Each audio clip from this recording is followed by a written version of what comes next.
Wall Street Wrap-Up is supported by Bamboolas, featuring live music and coming soon, tapas and wine upstairs. Bamboolas, the heartbeat of Frenchman Street. This week on Wall Street Wrap-Up, the Dow Jones and the S&P 500 closed higher for the week, and the Dow Jones closed higher for their 10th straight day of gains. First time since September of 2017. But with a Federal Reserve meeting next week, how long will this rally last? And this week, a new bill is introduced to again try to ban stock trading on Capitol Hill by members of Congress and their staffs. So will this one get through? And we're going to find out more about Disney's troubles at the House of Mouse, the actors and writers strike, cord cutting, and more tonight when we talk with Andy Serwer, editor-at-large of Barron's, and what's going to take to turn CNN around. And can it be turned around? I'm Andre Laborde. We've got these stories and more. It's Friday, and it's time for Wall Street Wrap-Up.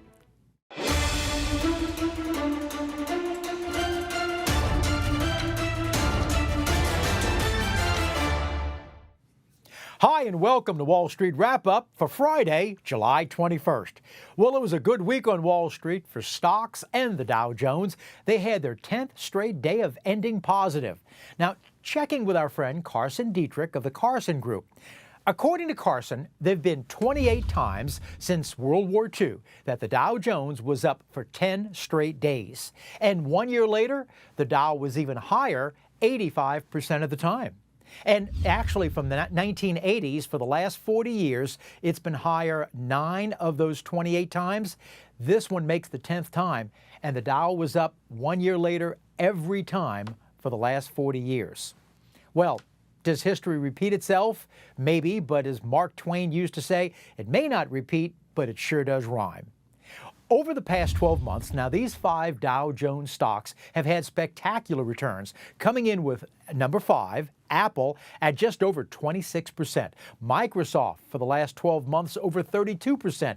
Boeing at over 34%. JP Morgan Chase at over 36%. And the number 1 stock over the last 12 months is Caterpillar, coming in over 45%.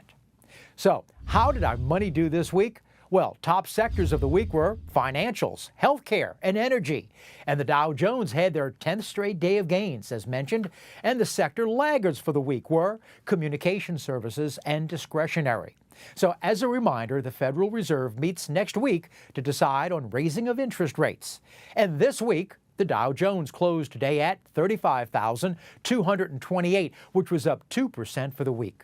The S&P 500, they closed today at 4536, which was up 0.6 of a point. And the NASDAQ, they closed today at 14,034, and that was down 0.5% for the week. So our guest tonight, we're going to find out about how the actors and writers strike is going to affect companies like Disney and Paramount and others, as well as the economy and more. Our guest this evening has worked at CNN and Fortune, but now Andy Serwer is the editor-in-chief of Barron's. Best of all, he's here with us tonight. Hi, Andy. Welcome to Wall Street Wrap-Up. Thank you so much, Andre. Great to see you. Andy, when it comes to putting the paper to bed for the next edition, because Barron's is a weekly, when you sit around the table and you're figuring out what's going to be on the cover and what are going to be the stories, what criteria do you use? Well, you know, that's not really my responsibility, Andre, because we've got an editor-in-chief, Dave Cho, and Phil Roosevelt and Bob Rose, and a senior team of people who are the people who manage that stuff. The first half of 2023 is now over with. S&P's done very well. Okay, it's almost at 16%. What do you see the back half of the S&P and the stock market doing? Now we're getting to the nitty-gritty, Andre, right? The nuts and the bolts. Big questions. You know, it's interesting. I wrote a piece recently saying that I didn't think there was going to be a recession in 2023. Now, I hope I'm not jinxing it. And you can take that to the bank, right? Yeah, you can say you've been reading me. That's great. And the market, of course, is a forward forecasting mechanism. So it would seem to suggest that perhaps we're not going to have a downturn in the second half. And of course, people have been forecasting we're going to have a recession. They said the end of 2022, then the first quarter of this year, then the second quarter, and now the third quarter. And, there's not that many business days left in the year, Andre. Having said that, I would be surprised if the market is up another 16 or 17% in the second half of the year. We may just sort of coast in to Christmas and the holiday season. I know that's a long way away. AI companies in the AI boom, like NVIDIA, of course, is number one in that department, if you will. But right now it's kind of hard to make a case that things are going to go off the deep end, and I just hope I'm not going to jinx it by saying that. The only thing that concerns me is when people like the two of us, Andre, start talking good times, because nothing makes me happier than a wall of worry. Chair Powell, by the way, the Fed chairman, is not happy about the market going to the moon right now because he wants to obviously, tame inflation, which it seems like he's doing right now. I mean, inflation is back under 3%. It dropped a lot this past month. I mean, and compare it to a year ago when it was 9%. So we got inflation under 3%. And at the same time, you got unemployment at 3.6%, which is fantastic. We have a Goldilocks scenario right now, 3.6% unemployment. That's back to where we were before the pandemic. And it's really a 20-year low. One of the things that talk about Fed Chairman Jay Powell is that the Federal Reserve in the fourth quarter of this year was predicting that unemployment would be about 4.6%. And they said that last December. Well, now, to be fair, last month in June, they lowered their prediction that unemployment would be at 4.1. But with the new job numbers that came out, the unemployment rate stayed at 3.6. Well, that sounds great. I mean, everybody likes low unemployment and people can find jobs and such. But can you have the inflation being reduced back down to that, let's say, 2% with unemployment being so low? And like I said, it does appear to be kind of like a Goldilocks scenario. But the job market right now, is really, pretty tight. I mean, I still see, job wanted out there, positions wanted, people saying come work, help wanted is what I mean to say, out there all across the place. And, so there are jobs out there. And, people need to fill those vacancies. That's why that rate is so darn low. But, when you think about it, I mean, Jay Powell, he doesn't want to claim success, but if he gets another couple notches down in inflation and you can keep unemployment low, that would be great. I mean, the thing is, it's really kind of a terrible thing. And, economists talk about this, Andre. It's a bad thing that to tame the economy, you need to get unemployment up. I mean, why should it be the case? A lot of people, in academia and the ivory towers are saying, is there another way to cool the economy without making people lose their jobs? And, that's maybe a discussion for another day. And it's kind of philosophical. But right now, knock on wood, it seems like Jay Powell is being able to achieve, what people said was impossible, which is keep the job market robust and reduce inflation at the same time. What about next week? They're going to be having another meeting, and it looks like the so-called consensus are looking at that they're going to be raising another 25 basis points. Do you think they should? And I think they're going to be skipping in August, and then they'll have another like in September and October and such. Do you think they should raise it next week? And in addition to that, Andy, do you think that is this going to be a one and done? That's a great question, Andre. And I'll tell you, this hopping and skipping and jumping and back and forthing is probably not doing anybody a world of good. I mean, my feeling on interest rate hikes is it should be like a course of medicine. When you get this, you get a prescription from the doctor and you take 4 or 5 of these penicillin pills or something. All of a sudden you're feeling better and you're like, you still got 4 or 5 more in the bottle. You're like, I don't bother. The doctor will tell you, you got to finish it up because, you're not really better. There's a chance it'll come back. Having said that, you should be data dependent. And when things look like they're starting to cool down, maybe you should stop. It's the back and forth part that I think, has got a lot of people confused and, maybe sends the wrong signals. And I think everyone is very concerned about the 1970s, when they tried to tame inflation and they thought it was dead and they gave up and it came roaring back, and then it got harder. Now, you know, you learn these, are we fighting last decade's war, last century's war at this point? With the rising of interest rates, that makes more interest on credit cards. And I saw a recent story where they were talking about how consumers are now putting more purchases on credit cards, and B, they're not paying it off fully, their credit card bill, at the end of the month. They're looping much of it over to the following months, which means that they're not able to make ends meet. Oh yeah, we track all that stuff, and we watch it very carefully. And that's something. I mean, of course, if not lost on the Federal Reserve either, Andre. It's early on that, and it's sort of like, well, now they're like, larding up their credit cards, and rates are high, but now all of a sudden rates are coming back down. Mhm. So, maybe that's will be affordable. It's sort of like that's the thing about this whipsawing, Andre. You have to just be really careful about that because, all of a sudden, never mind fighting last decade's war, last year's war, you're fighting last month's war, right? Mhm. So, this stuff is very, very tricky. This is a core fundamental thing that the Federal Reserve watches, and we journalists watch it as well, as you suggest. Yeah.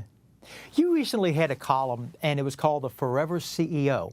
And you've got, as in anything, you've got good and bad. But you were talking about like Greg Brown, who is the CEO of Motorola, and how he's been doing very well for Motorola. And while I was reading it, I was thinking of, your mind starts to wander. And I was thinking also about Disney. They had Bob Chapek, who looks like a good idea, and the board immediately fired him and put back Bob Iger. Do you think a company, and I'm thinking of again, the Forever CEO, with the basis of that column, do you think that when it comes to Disney, that they did right by firing Bob Chapek so soon? And in addition to that, do you think that Bob Iger's got a tiger by the tail and he's going to have a hard problem trying to turn that company around? I think that the board and the chief officers, the C-suite in Disney weren't happy with Bob Chapek, for better or for worse. Did they give him enough time? Maybe not. Remember, this is during COVID, and then he just fell into that Florida controversy, that political morass down there. That was tricky. And by the way, the business has huge problems. Streaming costs a bundle, and it loses a lot of money. Television, linear television, which is to say ABC and ESPN, are in a secular decline, right? Mhm. Hollywood has had major, major problems with COVID, and then also, monetizing things with the streaming model coming on. You know, no one knows the company like Bob Iger. He came back after they got rid of Chapek, and it looked like it was going to be an interim thing. And now, of course, you just saw that he re-upped for another 2 years. Sure. And a lot of people are wondering, like, gee, I mean, this is the line. Is Bob Iger the only person on planet Earth who can run the Walt Disney Company? I asked an analyst that in that story, and she said, for the time being, yes.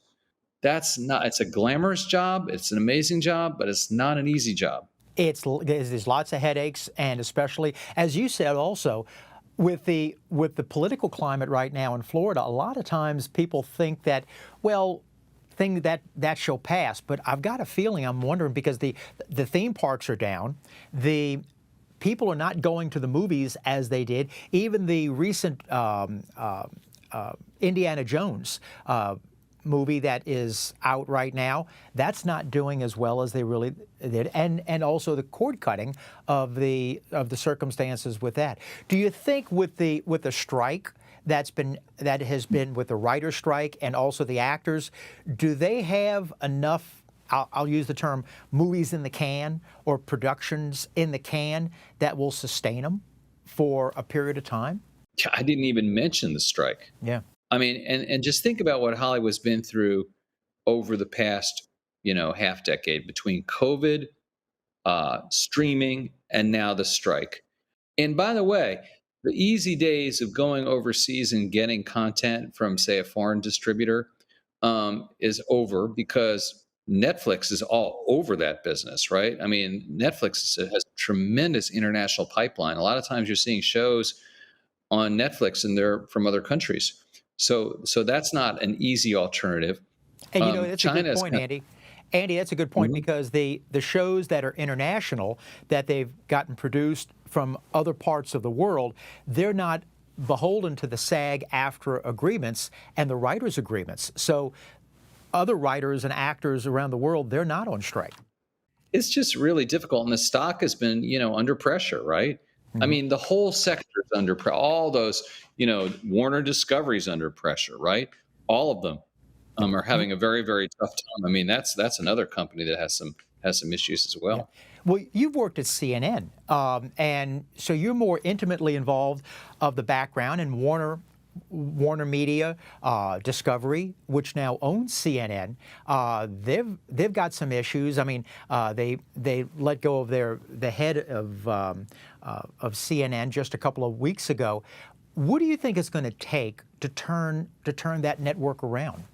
Yeah, I mean, and I know Chris Licht a little bit, the former Mhm. head of CNN, who was pushed out by David Zaslav, who's the CEO of Warner Discovery. And so, you know, man, it is not an easy situation there. And what is the strategy? In other words, do you take the middle ground? You're between the left with MSNBC and the right with Fox.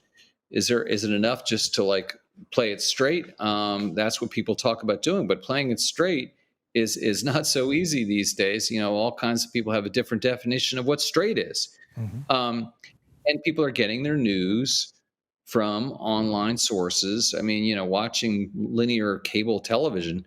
Remember, they were creating. Chris Licht was creating, or actually, his predecessor was creating. Jeff Zucker was creating CNN a Plus. linear, yeah, CNN Plus, and they shut that down because it was too expensive. I mean, if you could just go, I'm going to open this thing up and have convert all my customers to streaming, and they'll pay me, $20 a month, and that's it. I mean, you can't just do that. I mean, you've got all this overhead, right? People are tapped out when it comes to subscriptions. I don't know about you, Andre. Everyone does this exercise now. Like, do you know how much you're really paying in subscriptions, young man? Add it up. People don't even want to do that exercise I think because it's Barron's more even than had a report on that. Barron's had a report on that. yeah, Most people thought that they paid X amount, but when you actually added, it was almost like double. That I think that I even had a part on my show a couple of weeks back from a Barron's report. I mean, but what happened is the advertising business got so lousy and everyone realized that they needed to have people paid directly that everyone started doing it and people kind of got used to it. And all of a sudden, $10 here, $20 there a month, and $300 a year here. And if you're not careful, like you said, it's double what you think. Yeah. Well, do you think the news business now has gotten to be? I mean, we both remember growing up because we're the same age. I mean, it's one of those things where we remember Walter Cronkite, Huntley and Brinkley, or you had your news from your three networks. Well, four if you count CBS, but from your three to four networks, okay. Mhm. And so you had, and now you've got like you were saying, you've got Fox, you've got MSNBC, you've got CNN, and you've even got people that disagree with even the other networks that I was previously mentioning. Because John Malone is from what I understand, a big stockholder with Warner and David Zaslav. So he's not really happy with what's going on, and he's made mention of it. So I'm curious on the course of action. The problem is if you're a legacy news organization, right, converting to a streaming environment where people are paying a lot less and you have all this overhead from the old business, it's incredibly challenging and gut wrenching to make that kind of transition. And then you have this scale problem. It's like, well, who wants to be down the middle? That audience is actually kind of shrinking. People just want an echo chamber. You've done columns on the banking system, the way it's going. I mean, do you think that we've had recently Silicon Valley Bank and also First Republic and others, do you think that there are more shoes to drop when it comes to regional banks? We had a real debate in the newsroom, and a lot of people were talking about this. Like, let's be careful about that word, crisis. Um, It was sort of edging that way, but it wasn't. I mean, it didn't get to be. It got close. There were some things going on in the background those few days, but it didn't sort of blend over into a full blown crisis. There were a couple banks, a number of banks that did not have their act together, managing their assets in terms of their exposure to treasuries and then other parts of the business, which basically meant that they'd have to sell the treasuries, which were underwater because of the shooting up of rates. And that's a risk management thing. They're like, you got to anticipate the possibility that all kinds of things could go wrong. And the people in these banks did not do that, and they paid the price. You recently did an interview with David Solomon, who's the CEO of Goldman Sachs, and he brought up something that, 25 years ago, there was something like 12 to 13,000 small regional banks. Today, with consolidation, there's only about 4,000 of them. Do you think that we're going to be seeing more of the smaller banks being either with mergers taken up, or do you think the larger banks are going to be taking up these smaller banks? Yeah, I think that we're probably going to see some more consolidation. And I think that net, it might not be such a bad thing. I mean, banks fail, more than you think in this country. And it's kind of cumbersome. I mean, we have this thing where you can basically just hang a shingle out and form a bank. And the regulatory network is unbelievably ridiculous and complicated. I mean, people benefit from having these small banks. Sometimes it's local people in communities, but sometimes it's also, these CEOs and such who set these things up. You have an online column called Street Life, and where you interview personalities of Wall Street people who run companies that are that people read about of what's going on the street. What gave you the idea for that? Well, that's a fun story. It goes back to 1997 when I was at Fortune, and this is early days of the internet. Just the early days of the browser, Internet Explorer, and people were just beginning to get information online. And I was working with an editor, a guy named Hank Gilman. And he said, "You should be an online columnist." And I was like, "What's that mean?" And so he goes, "You write about stuff every day on the internet, business news."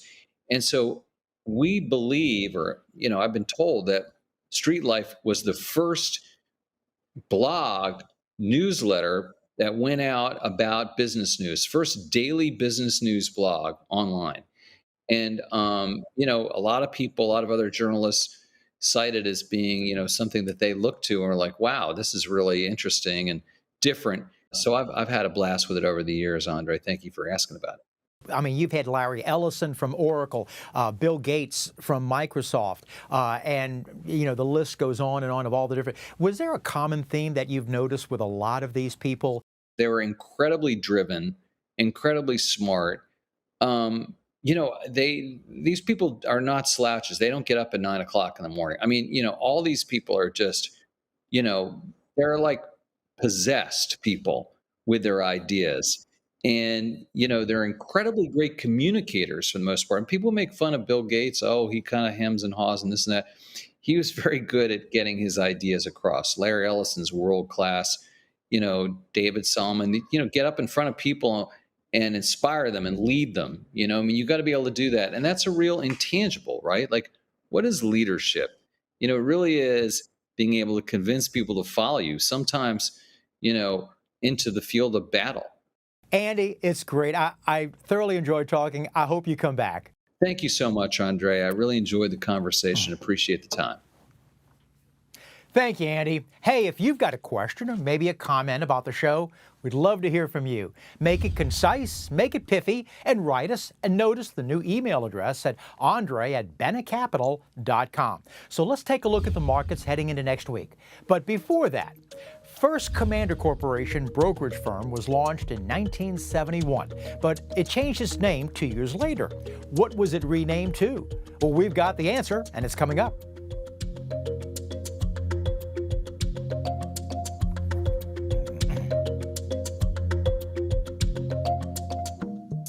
Well, First Commander Corporation brokerage firm was launched in 1971, but it changed its name 2 years later. What was it renamed to? Charles Schwab and Company. in 1973. So, finally, a reason that it would actually pay to be living in California. Now, I'm sure you've heard by now that this week there was a winner in that $1 billion Powerball lottery, and it was bought in Los Angeles. But here's where it finally pays to be living in California, and the actual payout will be far, far less. So, here's the lottery math that the ticket holder has to decide. So, you win $1 billion. Now, do you decide to go to the one-time payout or the 30-year annuity? Now, the one-time payout, cash payout, will be worth just over $558 million. Now, that's before taxes. The government will automatically withhold 24% in federal taxes. So, that federal tax will be just under $134 million off the top. But that's not it for taxes, because now you're in the 37% tax bracket with the lottery winnings. And with that top tax bracket, you'll be writing another check for over $72.5 million. Now, here's where it just got lucky for the winner in California. That state is one of the very few states that does not tax lottery winners. I know it's hard to believe that California is not on the list for high taxing of lottery winners yet, but I'm sure the California legislature will be changing that law for next time. So, the lucky winner will be receiving in California a one-time payout of just over $351.5 million, about 1/3 of the actual prize. Now, if you're doing the math and wanting to take it out over 30 years, it would be about $22.7 million a year over 30 years.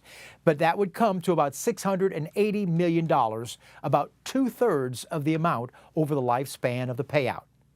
You know the only guaranteed winner in the Powerball lottery? The U.S. government. Join me next week when we'll be talking about actors and writers' strike that's going on, how will it affect the upcoming movies, and how long can it go before it starts hurting companies as Disney or Netflix. And we'll also talk about cord cutting, and with former Netflix executive and entertainment advisor and principal of SPG Global, Simon Gallagher. Simon will be with us next week. And that's our show for Friday, July the 21st. Our thanks to Andy Serwer of Barron's for being with us this evening. But as always, we appreciate you for allowing us into your homes tonight. Have a fun weekend with the ones you love. I'll see you next week. Remember, if it's Friday, it's Wall Street Wrap-Up. I'm Andre Laborde. And also remember, money never sleeps. Good night.